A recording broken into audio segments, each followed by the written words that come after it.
Tuhan itu memberikan ujian kepada manusia itu sebenarnya bukan untuk bikin kita menderita, tapi justru untuk bikin kita itu supaya menemukan diri kita kembali dan menyayangi diri kita.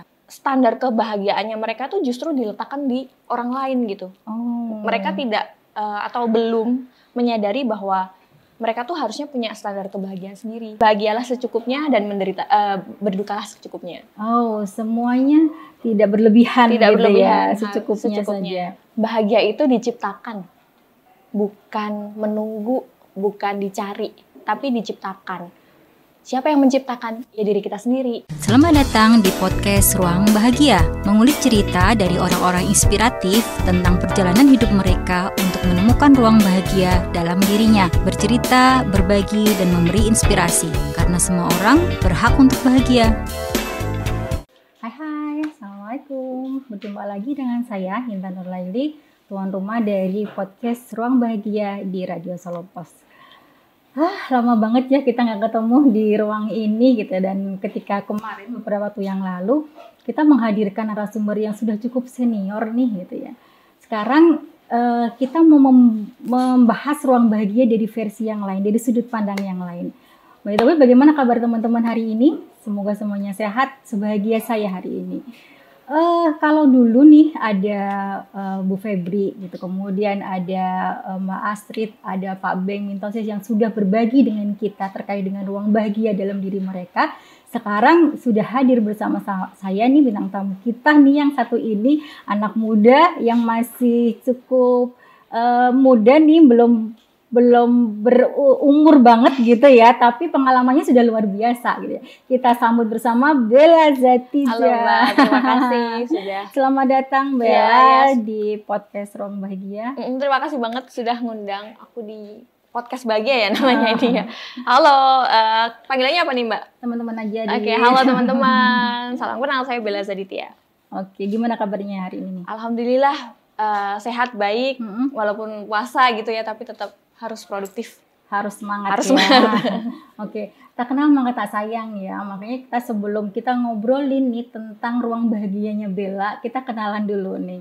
Bella di dunia digital ini sudah cukup dikenal gitu ya sebagai digital markom antusias. Iya, gitu kan? Saya sukanya menyebutnya seperti itu ya, digital markom antusias. Jadi kenapa antusias? Karena mungkin di dunia digital itu Mbak nggak ada yang kayak bener-bener jago-jago banget, yang kayak di atas gitu. Kita semua belajar bareng-bareng, makanya saya lebih suka menyebut diri saya itu entusias gitu. Sebenarnya apa sih yang mendasari Bella sendiri untuk memilih gitu aktivitas di sana? Mungkin karena waktu zaman remaja gitu ya. Nyebutnya remaja. Sekarang udah nggak tahu nih, udah agak-agak berumur gitu. Waktu remaja, waktu masih sekolah, itu dulu kan ada zaman warnet ya Mbak ya, ada zaman Friendster. Nah itu tuh saya tuh tipikal anak sekolah yang bolak-balik warnet gitu, suka banget ke warnet karena ngelihat internet tuh wah banget gitu, segala informasi ya kan, itu kan ada di internet semua gitu kan. Terus waktu itu juga lagi rame-ramenya ada Friendster gitu. Jadi masih ikut ya zaman Friendster ya gitu. masih ikut. Masih ingat ganti-ganti tema gitu ya. Pakai kursornya tuh yang glitter-glitter gitu ya. Itu ada. Terus habis itu selain main Friendster, saya juga main forum Mbak waktu itu. Boleh ya agak sebut brand, nggak apa-apa. Ada Kaskus waktu itu, ada forum Kaskus yang dimana itu banyak banget informasi dan juga ada kegiatan jual beli atau namanya forum jual beli kalau yang di Kaskus. Waktu itu Kaskus masih pegang banget ya? Iya, waktu itu masih pegang banget, walaupun ada Friendster atau Facebook, jual beli itu malah di Kaskus gitu. Nah di situ saya belajar Mbak, kayak menarik juga ya orang-orang itu bisa jualan online gitu. Jadi walaupun saya ini di Solo gitu, saya bisa jualan barang itu sampai Kalimantan, sampai Sumatera gitu, dan itu yang mendasari saya kayak saya pengen nih mendalami lagi soal digital marketing, walaupun waktu itu belum ada kuliahnya, belum ada lesnya gitu-gitu. Terus saya juga jualan online-nya itu nggak cuma lewat Kaskus tapi lewat blog. Jadi saya ngeblog buat jualan gitu. Belajarnya waktu itu masih usia berapa tuh udah mulai ada interest untuk ke sekitar 18, 19, 20 tahun gitu waktu itu ya, ketika lagi sekolah SMA terus kuliah gitu Mbak. Nah kebetulan SMA saya juga mengambilnya SMK jurusan multimedia, saya sendiri juga belajar web design, belajar desain grafis kayak gitu. Jadi seneng aja gitu mengaplikasikan pelajaran di sekolah untuk kemudian saya pakai buat jualan online. Nah ketika kuliah saya ambil jurusan advertising, jadi nyambung relate Mbak, banget relate ya. banget, advertising, periklanan. Saya jadi pengen kayaknya beberapa tahun ke depan nih kayaknya digital advertising bakalan booming deh. Saya berpikirnya begitu tuh di tahun 2012. Waktu itu gitu, belum banyak nih ya digital marketing dan lain sebagainya. Ternyata sampai hari ini Tara gitu kan. Tara gitu. Orang-orang juga pada belajar digital marketing. Saya juga di sini juga masih bergelut di dunia ini. Jadi alhamdulillah banget ya, jalan hidupnya memang mungkin sudah diarahkan oleh Allah di situ gitu Mbak. Gitu. Terus ada goal nggak sih yang ingin dicapai gitu dari awal gitu ya, ketertarikan udah di sana kemudian sampai sekarang bener-bener nyemplung gitu ya di dunia digital? Sebenarnya goal waktu itu tuh saya cuma satu Mbak, karena saya berpikir sebagai wanita ya, namanya juga wanita pasti nanti kalau sudah menikah harapannya akan bisa mengurus keluarga, anak, dan suami dan lain sebagainya. Tapi kalau misalnya saya ini juga wanita yang pengen berkarir, kalau saya kerja di kantor terus-menerus, saya takut nggak bisa membagi waktu gitu. Waktu itu saya berpikirnya digital itu adalah salah satu istilahnya apa ya, solusi dari itu semua. Kalau misalnya kita bisa menguasai digital, wanita bisa menguasai digital gitu ya, kita itu punya power untuk bisa berkarir atau bekerja atau tadi jualan online gitu lah ya minimal, tapi tetap bisa mengurus keluarga gitu, mengurus rumah gitu Mbak. Ya, jadi bisa dapat dua-duanya kan. Gitu. Jadi goal saya tuh cuma satu, pengen jadi wanita yang berkarir, yang tetap punya karya, tapi bisa mengurus kodratnya sebagai seorang wanita dan itu, gitu. Dengan digital itu kita bisa terbantu banget di situ. Gitu. Sekarang udah kecapai belum sih goalnya itu? Alhamdulillah sih sebenarnya kayak kalau dibilang tercapai ya mungkin 80%, 70% lah ya gitu. Karena kebetulan saya belum punya momongan nih Mbak. Jadi kalau sudah punya momongan mungkin nanti akan tercapai lagi gitu goalsnya. Sekarang kita ngomongin tentang anak muda nih ya Bella ya. Oke. Anak muda sekarang kan di era media sosial yang sekarang tuh bikin hidup tuh semakin kompleks gitu kan ya. Bener Mbak. Jadi itu banyak hal yang ada di media sosial yang akhirnya membuat anak muda itu jadi gampang baper gitu kan. Gampang galau gitu. Terus sebenarnya definisi bahagia menurut anak muda itu gimana sih? Gimana ya? Saya sendiri juga mengamati teman-teman dari generasi Y atau millennials yang sesama saya ya, dan juga ada generation Z gitu yang itu udah beda lagi gitu, cara pandang mereka, cara berpikir mereka. Kalau yang saya lihat di sosial media itu kebanyakan nih Mbak, anak-anak muda yang Gen Y atau Gen Z ini tuh lebih cenderung meletakkan kebahagiaan mereka itu di ranah eksternal. Di luar mereka. Di luar mereka, misalnya nih keestetikan sosial media gitu. Nah, benar. Iya. Sosmednya itu diisi apa nih? Diisi liburan kah gitu? Diisi sama pacar kah gitu? Ntar kalau misalnya lihat sosmednya temen gitu ya habis liburan nih ke Bali gitu, wah dia kayaknya bahagia banget ya, merasa kurang piknik gitu ya, jadi merasa kurang piknik, wah aku kok nggak pernah kemana-mana gitu. Terus foto-foto sama temen-temennya kelihatan happy, wah kok kayaknya aku nggak punya temen yang se-happy itu gitu. Jadi standar kebahagiaannya mereka tuh justru diletakkan di orang lain gitu. Mereka tidak atau belum menyadari bahwa mereka tuh harusnya punya standar kebahagiaan sendiri. Nah itu yang membuat generasi muda sekarang ini gampang galau, dikit-dikit gitu ya. Galau Mbak jadinya. Kalau sekarang tuh banyak nih, baru banyak dibicarain di media sosial, generasi sekarang tuh generasi strawberry gitu.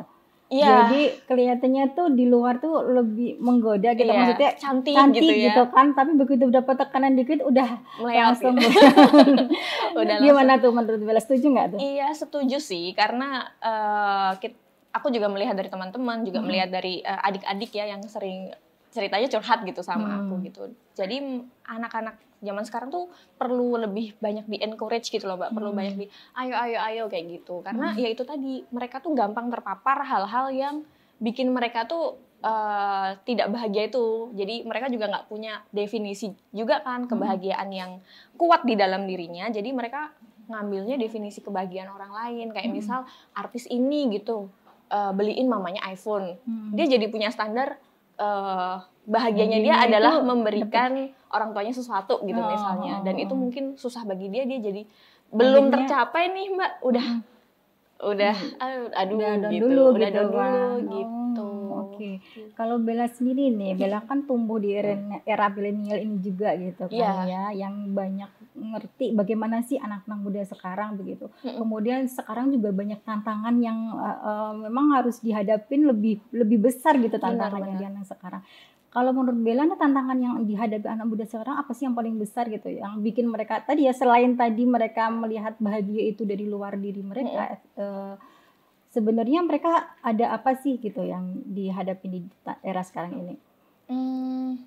Banyak sih Mbak, kalau kita melihat fenomena-fenomena di luar kayak tadi ya sosial media, terus ada juga di luar sana itu lagi rame cancel culture Mbak. Bahkan hari ini aja itu ada istilah cancel culture gitu ya. Ketika adanya sosial media itu kan bikin orang berani mengungkapkan pendapat secara anonim. Nggak harus pakai identitasnya dia. Jadi orang-orang itu cenderung di media sosialnya lebih kasar gitu ya. Jadi mereka apapun mereka berani speak up asal tidak menggunakan identitas dirinya gitu. Iya, kayak gitu. Jadi lebih jujur, tapi sebenarnya ini juga bahaya ya. Saya lihat untuk generasi muda karena jadi lebih gampang marah gitu loh. Melihat apa sedikit ke-trigger, Terus habis itu kalau misalnya ada sesuatu yang buruk terjadi, itu langsung di-cancel Mbak. Misalnya ada siapa gitu yang kepleset di media sosial salah ngomong, dia bisa di-cancel. Atau itu artis atau mungkin public figure gitu ya. Gampang banget kena cancel, dan itu juga menurut saya tantangan yang besar bagi anak-anak muda karena mengelola emosinya itu loh Mbak yang jadi tantangan. Terus juga jadi gampang nggak bahagia karena tertrigger oleh hal-hal di sosial media di luar sana gitu. Berita-berita juga macem-macem kan. Jadi kalau misalnya si anak muda ini nggak punya istilahnya pondasi yang kuat ya untuk kesadaran diri yang tinggi juga gitu untuk menyikapi hal-hal ini, itu tantangan banget sih Mbak. Gampang terombang-ambing gitu anaknya tuh. Artinya bahwa mereka memang harus punya konsep diri yang kuat gitu betul. Untuk menghadapi kondisi yang sekarang gitu. Nah, kebanyakan itu yang kurang Mbak di anak muda yang sekarang gitu. Mungkin juga satu faktor yang membuat mereka sekarang merasa di kondisi yang nyaman gitu ya, semua fasilitas lebih dimudahkan kan di era yang sekarang. Itu juga fasilitas sangat mudah, sangat instan gitu ya. Mereka berpikirnya gampang, tidak melalui proses-proses yang nyata gitu, yang akhirnya membentuk mereka sebenarnya proses-proses itu. Oke. Jadi kalau faktor-faktor itu gitu ya, gimana sih cara mengatasinya? Tadi selain juga sudah punya konsep diri yang jelas gitu ya. Kalau ke depannya nih, biar dia bisa lebih sukses gitu dalam menghadapi tantangan itu, menurut Bella gimana nih, anak muda sekarang tuh harus gimana gitu? Yang pertama ya harus punya kesadaran diri yang kuat, self awareness-nya harus ditingkatkan. Maksudnya gini, sebagai anak muda tuh harus punya self awareness, yaitu tahu siapa jati diri dia sebenarnya gitu, mengenal dirinya lebih dalam. Karena rata-rata di usia 20 sampai menjelang 30 tahun kita tuh pasti mengalami fase pencarian jati diri, betul kan? Iya, betul. Nah, itu kalau misalnya kita tidak bisa mendefinisikan siapa kita sebenarnya di usia tersebut, ketika kita hanya mengambil jati diri orang lain atau public figure lain yang kita sukai gitu, kita akan susah gitu Mbak untuk berjalan setelah umur 30 tahun gitu, karena belum punya jati diri yang kuat gitu, akan susah terombang-ambing kesana sininya kan, gimana ya, gampang ngikutin orang gitu, nggak punya percaya diri gitu kan. Jadi itu dulu, jati dirinya mungkin harus ditemukan dulu, kesadaran dirinya juga harus ditingkatkan gitu. di dalam dirinya. Terus kalau saya sih sarankan anak-anak muda sekarang itu belajar stoik sih Mbak. Apa itu stoik? Stoikisme itu bahasa Indonesianya itu adalah filosofi teras. Oh, filosofi teras. Iya. Saya pernah baca bukunya juga tuh. Pernah baca bukunya ya, Mbak Henry Manampiring ya. Manampiring, benar-benar. Bagus banget ya Mbak ya. Bagus banget bener. Itu yang bikin saya tuh bisa setangguh ini Mbak. Karena memang ilmu stoik ini bener-bener apa ya, membantu banget buat kita anak-anak muda itu untuk menjadi lebih tangguh gitu loh. Karena di situ kita diajarin yang namanya dikotomi kendali, ya kan Mbak? Betul. Dikotomi kendali, yang dimana kita sebagai manusia itu harus fokus ke apa yang bisa kita kendalikan, tidak fokus ke hal-hal yang tidak bisa di luar kendali kita gitu ya. Kayak gitu. Berarti kita fokus pada diri kita gitu kan. Apa sih yang bisa membuat kita merasa yakin gitu, merasa apa yang bisa kita kendalikan dalam diri kita sendiri gitu ya. Karena sekarang lebih banyak kan galau tuh apa yang di luar kita, kayak kok dia kayak gitu ya, kok dia gitu ya, akhirnya jadi negative thinking, muncul persepsi yang sebenarnya hanya di pikiran dia aja gitu. Iya sih, karena kebanyakan overthinking ya. Kalau zaman sekarang istilahnya itu suka overthinking. Kita cek lagi deh, overthinkingnya itu kita mikirin orang lain atau mikirin kita sih gitu. Kalau ternyata itu kebanyakan mikirin orang lain gitu ya, nah itu berarti perlu dicek tuh. Mendingan nggak usah deh, mendingan di stop mikirin orang lainnya, kita ganti ke mikirin persepsi kita sendiri. Bagaimana misalnya nih, kalau di filosofi teras itu Mbak, yang namanya hujan itu bukan sesuatu yang buruk loh Mbak. Misalnya, atau kalau enggak ban bocor, itu bukan sesuatu yang buruk gitu. Bagi filosofi teras, ban bocor, hujan, kita kehujanan misalnya, dan hal-hal buruk lainnya itu adalah hal yang netral. Yang bagaimana kita menyikapinya. Yang bikin buruk itu adalah persepsinya kita terhadap kejadian itu gitu. Misalnya ban bocor, kita persepsinya apa? Aduh, jadi telat ke kampus, atau aduh aku jadi repot dan lain sebagainya. Yang bikin negatif tuh sebenarnya pikiran-pikiran itu gitu. Jadi ketika kita dapat kejadian jelek nih gitu, kalau misalnya kita jadi galau, jadi marah gitu dan lain sebagainya, itu sebenarnya bukan karena kejadian itu, tapi karena persepsi kita. Makanya kita bisa mengubah persepsi kita yang tadinya sedih, yang tadinya marah, kita ubah cara berpikir kita jadi bahagia lagi, kita jadi netral lagi gitu Mbak. Itu yang mungkin relate dengan ngobrol kita kali ini ya. Akhirnya mereka jadi susah menemukan ruang bahagia dalam dirinya. Betul, karena bahagianya itu bahagianya tuh belum didefinisikan gitu. Kita tuh bahagia tuh kenapa sih? Apa sih syarat kita buat bahagia? Kan gitu Mbak. Coba ditanyain, kamu apa yang bikin kamu bahagia? Atau menurut kamu definisi bahagia tuh apa sih gitu? Tuh rata-rata orang susah loh ngejawabnya. Bahagiaku karena kalau jalan-jalan ke luar negeri gitu ya. Nah, ya kalau ada duitnya. Kalau nggak ada duitnya gimana? Semakin ini kan. Iya, jadi sedih lagi gitu. Oke, berarti harus menemukan dulu definisi bahagia menurut mereka gitu. Iya, karena kalau kemudian mereka kesulitan nih untuk menemukan bahagia menurut itu apa sih gitu, untuk menemukan definisi bahagia itu sendiri, ada saran nggak buat mereka?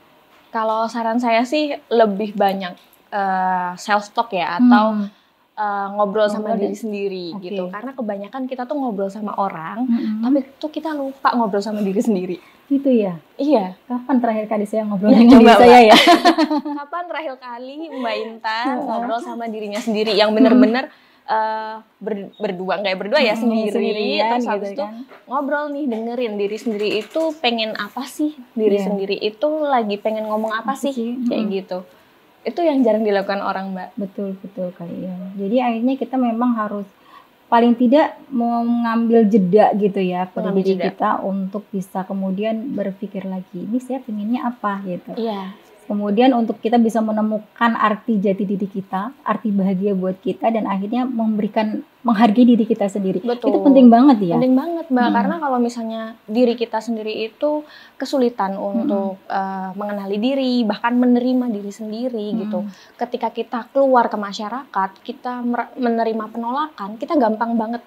Jadi tadi generasi strawberry, kita gampang banget meleot gitu. Kalau menerima menerima sesuatu di luar keinginan kita. Ketika ditolak gitu lah Oh, ya.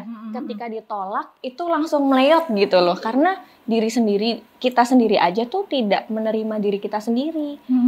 Makanya ketika ditolak sama orang, aduh langsung kayak gitu loh. Padahal yang namanya penolakan itu menurut saya hal yang wajar ya gitu kan. bagi proses sebuah kesuksesan gitu, Mbak. Oke, kita udah ngobrol banyak banget tentang Bella dan anak muda nih, persepsi tentang anak muda. Nanti kita akan ngobrol lagi terkait dengan ruang bahagianya Bella sendiri nih. Tapi sebelum kita masuk ke sana, kita akan ada sedikit kuis nih, Bella. Oh, kuis. Aduh, ini nggak ada di storyboard ya? Nggak ada di storyboard nih, Bella. Kaget saya. Gimana nih Mbak kuisnya? Iya, ini kuis question and answer gitu ya, Q&A yang harus Bella jawab dengan cepat gitu. Waduh, deg-degan. Deg-degan kan. Jadi biar nanti nggak ngomongin ini terus gitu kan. Boleh, kita nge-break dulu sebentar, kita bikin kuis dulu sebentar. Saya sudah siapkan beberapa pertanyaan gitu ya untuk Bella jawab gitu. Sehingga nanti bisa ini tahu persepsi Bella sendiri gimana sih gitu ya tentang. Oke, ini harus cepet nih Mbak. Nggak boleh harus cepet jawabnya. Nggak boleh lama-lama jawabnya gitu. Oke, yang pertama nih, kita mulai ya. 1, 2, 3. Yang pertama, siapa yang paling dekat dengan Bella, ayah atau ibu? Ayah. Siapa yang paling berpengaruh dalam hidup kamu, dalam kamu mengambil keputusan, suami atau orang tua? Suami. Apa yang membuat kamu bahagia? Diri sendiri. Diri sendiri. Pilih mana, dicintai atau mencintai? Mencintai. Kamu baru sedih, pilih mana, nangis atau ngemol? Nangis. Apa yang membuat kamu bahagia? Diri sendiri. Diri sendiri. Oh tadi udah ya pertanyaan ini ya. Yang terakhir, Bella kalau ditanya goal di hidup ini apa? Menjadi wanita yang tangguh. Jadi wanita yang tangguh. Oke, tepuk tangan dulu dong buat Bella. Nah sedikit selingan nih teman-teman untuk bisa ngobrol lebih ngagetin loh tapi bikin Bella cukup kaget karena kita nggak ada di storyboard ya. Nggak ada beneran kaget. Ini benar-benar challenge semua. Makasih loh Mbak. Oke, dan kita tahu bagaimana Bella memandang dirinya, bagaimana yang bikin Bella bahagia itu apa gitu kan. Yang artinya kemudian kita bisa ngobrol lebih jauh lagi tentang ruang bahagia dalam diri Bella gitu. Kalau tadi Bella menjawab ya, yang bikin Bella bahagia itu diri sendiri gitu ya. Bagaimana menumbuhkan itu, bisa menjadikan itu jadi yang penting gitu bagi Bella? Sebenarnya kenapa kok saya bisa menumbuhkan itu juga karena ujian hidup, Mbak. Ujian hidup. Jadi saya saya mempelajari sejauh ini setelah saya menemukan ruang bahagia itu tadi ya, Mbak ya. Tuhan itu sangat menyayangi kita, Mbak. Sampai Tuhan itu memberikan ujian kepada manusia itu sebenarnya bukan untuk bikin kita menderita, tapi justru untuk bikin kita itu supaya menemukan diri kita kembali dan menyayangi diri kita. Tujuan ujian yang ada itu tuh sebenarnya untuk itu. Jadi kenapa kok saya bisa seperti ini ya? Karena saya memproses segala ujian hidup ya kan, keburukan yang terjadi, segala musibah-musibah itu saya proses, saya pahami, saya ambil hikmahnya, dan itulah yang menjadikan diri saya bahagia seperti sekarang. Artinya dalam setiap ujian itu selalu ada hikmah yang bisa kita ambil. Betul sekali. Itu yang membuat kita akhirnya bisa menemukan ruang bahagia itu ya. Kadang-kadang karena ujian-ujian itu datang gitu ya, kita seringkali lebih mencemaskan, kok ujian ini, kenapa saya gitu ya. Sementara sebenarnya ada hikmah di balik itu semua gitu ya. Betul, karena rata-rata kita itu fokus sama rasa sakitnya aja, Mbak. Rasa sakitnya tuh kadang udah hilang. Tapi tuh kita masih bergumul dengan penderitaannya gitu loh. Kayak ditabok gitu. Terus udah nih rasa tamparannya tuh kan udah hilang nih, nggak ada, tapi kita masih aduh sakit kayak gitu. Nah itu yang bikin kita nggak bahagia, Mbak. Bisa spill nggak gitu pengalaman? Kalau tadi kan yang membuat Bella bisa sampai sekarang kan bisa terkait dengan ujian yang ada gitu ya. Pernah nggak ada kejadian yang bener-bener nguras hati gitu? Gimana? Satu kejadian yang membuat saya itu rasanya kayak diporak-porandakan itu ketika kebetulan ketika kemarin menikah, Mbak. Ketika menikah seharusnya bahagia dong. Nah itu, ada ceritanya makanya. Tapi ini saya ceritakan untuk kita ambil hikmahnya sama-sama ya, bukan berarti untuk mengatakan hal yang lain. Karena ya bagi saya ini bisa jadi pelajaran hidup sama-sama gitu. Harusnya kan menikah bahagia ya. Benar. Itu adalah pemikiran setiap orang, namanya bahagia. Menikah itu pasti bahagia, tapi setelah saya menikah, waktu itu saya menikah kira-kira tanggal 24 Agustus gitu ya.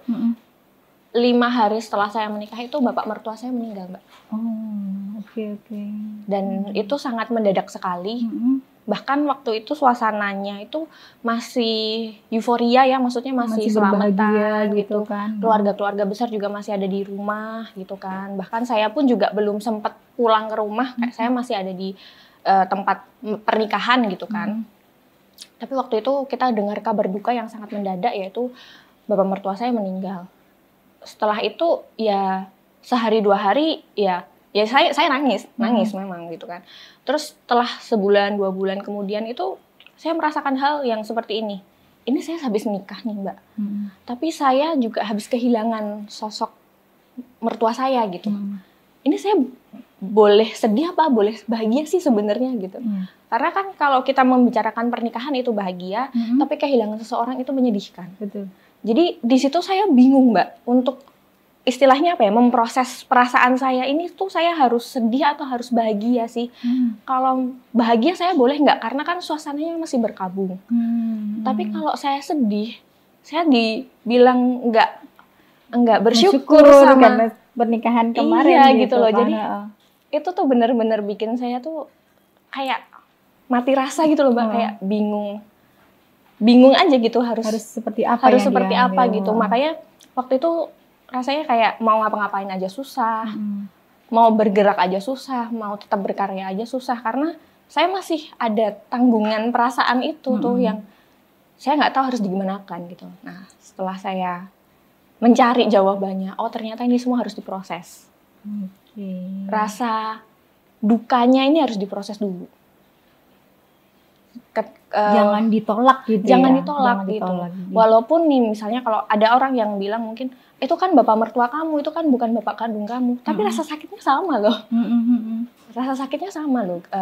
Kehilangan itu juga sama. Orang tua. Iya, itu orang tua dan itu harus divalidasi. Nggak boleh ditolak gitu. Apapun yang kita rasakan, entah itu marah, entah itu kecewa, entah itu duka, entah itu sedih, semua itu harus diproses. Jangan ditolak. Karena kalau kita tolak, itu akan masuk ke alam bawah sadar kita dan akan menghantui kita atau datang lagi di kemudian hari sebagai trigger-trigger tertentu. Ketika ada trigger tertentu gitu ya, bisa muncul lagi bisa gitu muncul ya. Dan kita bisa belum selesai akhirnya yang kemarin. Iya, biasanya gitu kita bisa bereaksi yang berlebihan. Terus padahal nggak ada apa-apa, tapi kok kamu reaksinya berlebihan karena trauma itu masa lalu itu yang masih belum tersimpan. Diproses, betul, kayak gitu. Oh, harus diselesaikan dulu ya. Iya. Butuh waktu berapa lama itu untuk memproses itu dan akhirnya menemukan lagi gitu ruang bahagianya Bella? Kira-kira 1 tahun lebih deh. 1 tahun lebih saya hanya bergumul dengan itu tadi, memproses itu semua satu persatu gitu. Dan saya tidak sendirian, Mbak. Saya memang mencari professional help gitu ya. Mencari teman-teman support group gitu, ikut latihan meditasi, ikut seminar-seminar tentang self healing dan lain sebagainya itu. Jadi semua saya lakukan untuk memproses nih rasa-rasa itu tadi nih. Ternyata ada banyak sekali gitu kan. Dan nggak hanya itu, tapi trauma-trauma yang masa lalu, inner child saya, terus habis itu mungkin dulu ketika saya sekolah saya pernah dibully, itu juga berpengaruh juga ternyata ke kondisi saya waktu itu. Jadi sekalian aja semuanya diselesaikan gitu. Tapi ya berat banget sih, Mbak. 1 tahun terberat menurut saya. 1 tahun terberat, dan itu pas pandemi lagi.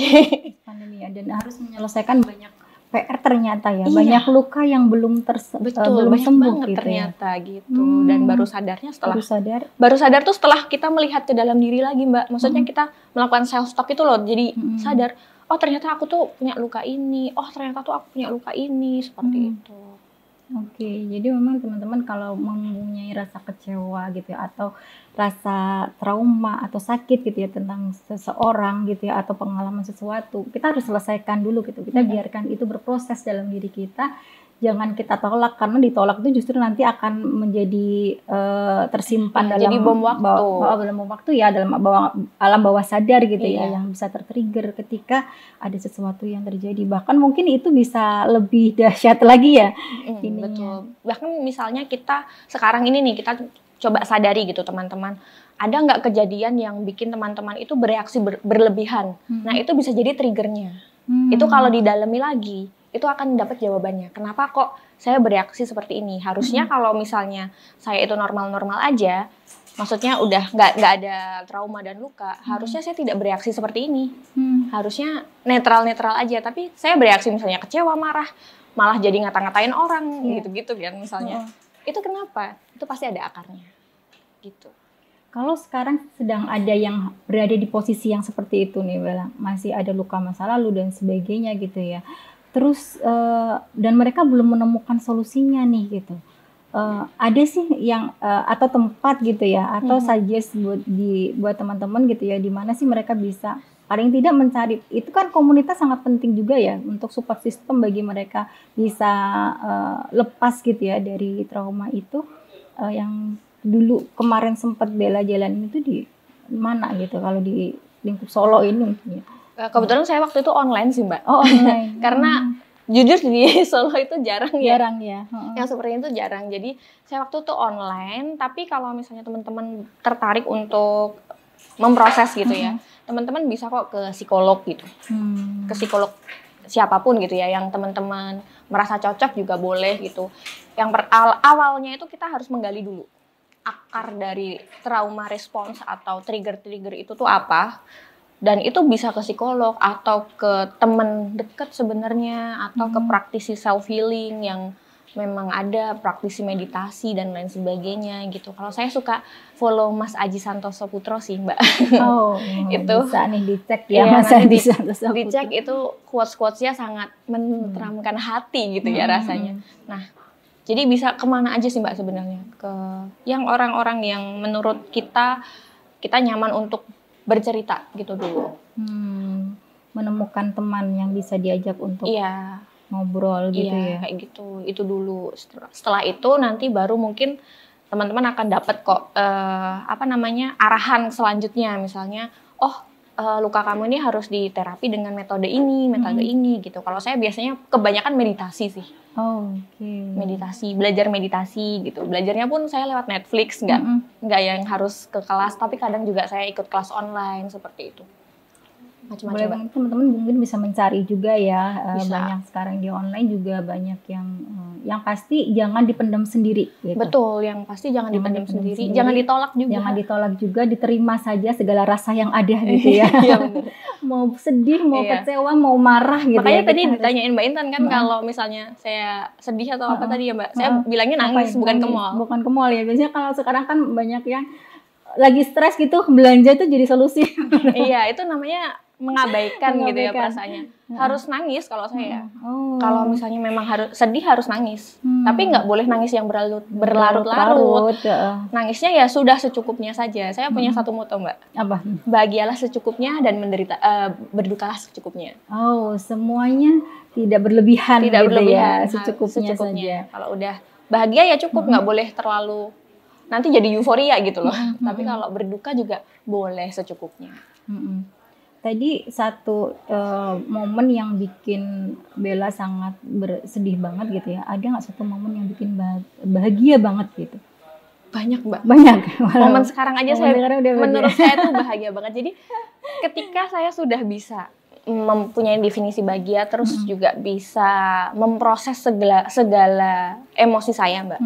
Gampang banget caranya bahagia Mbak. Oh gitu ya? Diem aja nih, kayak gini nih, diem aja. Hari ini nih, detik ini nih saya bahagia. Bahagia. Berarti, kita harus benar-benar bisa menemukan diri kita dulu gitu ya, untuk bisa bahagia gitu ya. Iya, karena apa ya, menurut saya ya setiap waktu, setiap detik itu hadiah gitu dari Tuhan. Kenapa kok Tuhan itu, saya jadi tahu gitu kenapa kok Tuhan tuh sayang banget sama saya gitu kan. Taunya juga karena ya ini, saya sudah memproses segalanya. saya dikasih hal sedikit aja tuh saya udah bahagia banget, Mbak. Karena saya eksis sekarang ini tuh aja udah sebuah hadiah gitu bagi saya. Iya, syukur ya. Syukur, jadinya tuh mensyukuri syukur. semua yang Iya. Diberikan Tuhan kepada kita Iya. gitu ya. Itu. Masalahnya tuh kebanyakan gini, Mbak. Orang-orang kalau misalnya lagi sedih, "Allah, kamu tuh kurang bersyukur" gitu. Heeh.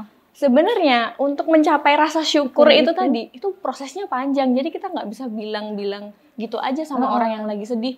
"Ah, kamu sedih tuh sedih terus, galau terus karena kamu kurang bersyukur." Nggak segampang itu gitu kan. nggak segampang itu ternyata. Iya, butuh proses yang panjang ya Iya, untuk bisa prosesnya menemukan berdarah-darah. gitu ya rasa syukur itu. Kayaknya kita udah ngobrol banyak banget tadi udah beberapa kali diperingatkan sama teman-teman itu. Kayaknya waktu asik ya. waktu kurang berapa menit gitu ya.